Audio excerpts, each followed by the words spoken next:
சீர்காழி அருகே கொள்ளிடம் ஆற்றில் வெள்ள அபாயம் எச்சரிக்கை காரணமாக ஆற்றுப்படுகை கிராமங்களில் பயிரிடப்பட்டுள்ள மரவள்ளி கிழங்கு மகசூல் பாதிக்கப்பட்டுள்ளது. சீர்காழி அருகே கொள்ளிடம் ஆற்றின் உள்ளே நாதல்படுகை, முதலைமேடு திட்டு, வெள்ளைமணல் உள்ளிட்ட பல்வேறு ஆற்றுப்படுகை கிராமங்கள் அமைந்துள்ளன. இந்த கிராமங்களில் 1000க்கும் மேற்பட்ட குடும்பங்கள் வசித்து வருகின்றன. இந்நிலையில் இவர்களுக்கு பிரதான தொழிலாக விவசாயம் விளங்கி வருகிறது. இந்த திட்டுப்படுகை கிராமங்களில் குறுகிய கால பயிர்களான கத்தரி, வெண்டை, மிளகாய், அரும்பு, கீரை வகைகள், மரவள்ளி கிழங்கு, பருத்தி வகைகளை விவசாயிகள் விளைவித்தனர்.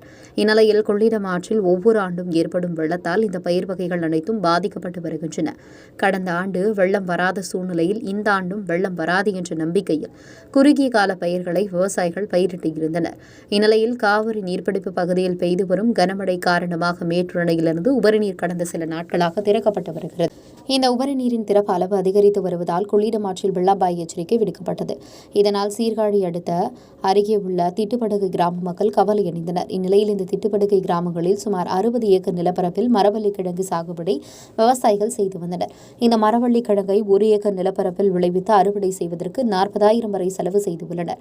நல்ல மகசூல் பெறுவதற்கு 10 மாதங்கள் ஆகும் என்றும் தற்பொழுது கொள்ளிடம் ஆற்றில் உபரிநீர் திறக்கப்பட்டுள்ளதா இந்த மரவள்ளி கிழங்கு மகசூல் முற்றிலும் பாதிக்கப்படும் என்ற அச்சத்தில் 5 மாதத்திலேயே தற்பொழுது விவசாயிகள் அறுவடை செய்து வருகின்றனர். இதனால் இந்த மரவள்ளி கிழங்கு மகசூல் முற்றிலும் பாதிக்கப்பட்டது. ஒரு ஏக்கருக்கு 40,000 செலவு செய்து அறுவடைக்கு 5 மாதங்கள் உள்ள நிலையில் முன்கூட்டியே தற்போது அறுவடை செய்வதால் மரவள்ளி கிழங்கின் வளர்ச்சி குறைந்து காணப்படுகிறது.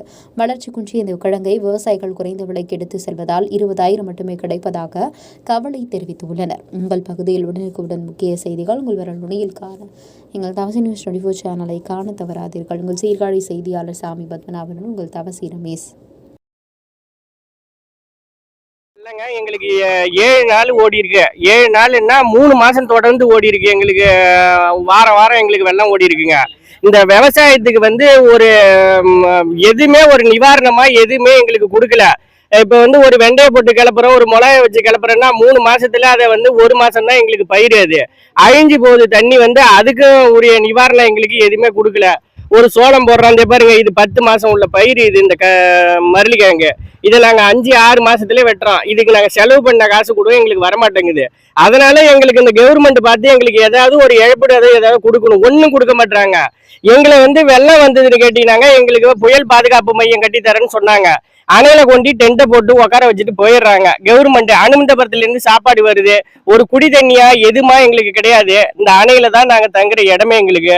அது ஒரு புயல் பாதுகாப்பு மையம் கட்டுறேன்னு சொன்னாங்க, வந்துடுச்சு, நாங்க கட்டி கொடுத்துருவோம்னு சொன்னாங்க. அதோட சரி, 3 வருஷத்துக்கு முன்னாடி போனவங்க தான் இன்னும் எங்களுக்கு எதுவுமே செய்யல. ரோடு வசதியும் ஒன்றும் கிடையாதுங்க. நாங்க போனாக்கா ஒரு இடுப்பு அளவு தண்ணியில போகணும்னாலும் இந்த ரோட்ல எங்களால போக முடியல. அங்கங்க உடப்பு எடுத்துரும். அந்த உடப்புல மணல் தான் போட்டு வச்சிருக்காங்க. திரும்பி தண்ணி வந்ததுன்னா மறுநாளே அந்த உடப்பை எடுத்துக்கும். நாங்க அணைக்கு போய் சேரவும் முடியாது.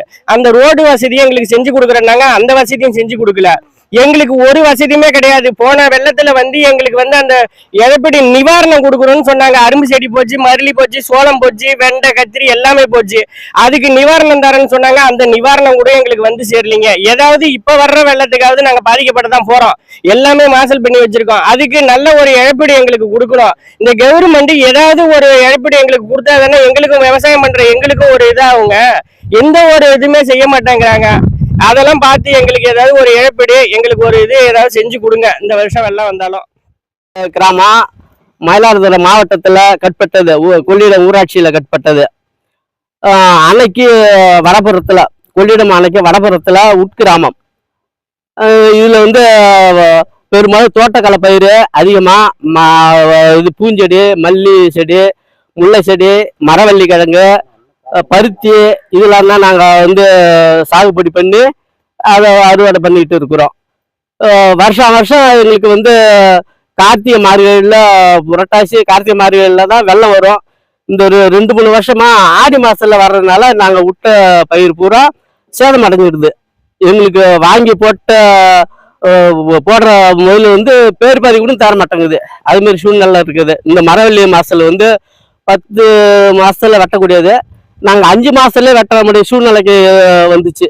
அதனால ஏதாச்சும் தேர்ன வழி தேர்ட்டுங்கிற முடிவுக்கு இதை நாங்கள் பறிச்சுக்கிட்டு இருக்கிறோம். ஆனால் நஷ்டம்தான் எங்களுக்கு. அதனால எங்களுக்கு கொள்ளிடம் கரை வாரத்தில் தென்புறத்தில் தடுப்பானை கட்டி கொடுத்து இந்த வெள்ளத்தை கொஞ்சம் தடுத்து ஆற்றோட விட்டா நல்லா இருக்கும் எங்களுக்கு. கொஞ்சம் தண்ணி உள் பகுதியில் பூரா தான் இருக்கும். அதனால அந்த உதவியை கவர்மெண்ட் செய்யணும். அது இல்லாத எங்களுக்கு உரிய நிவாரணத்தை தோட்டக்கலை பயிர்களுக்கும் இது உள்ள நிவாரணத்தை எங்களுக்கு வழங்கும்படி மிக தாழ்மையுடன் கேட்டுக்கொள்கிறோம்.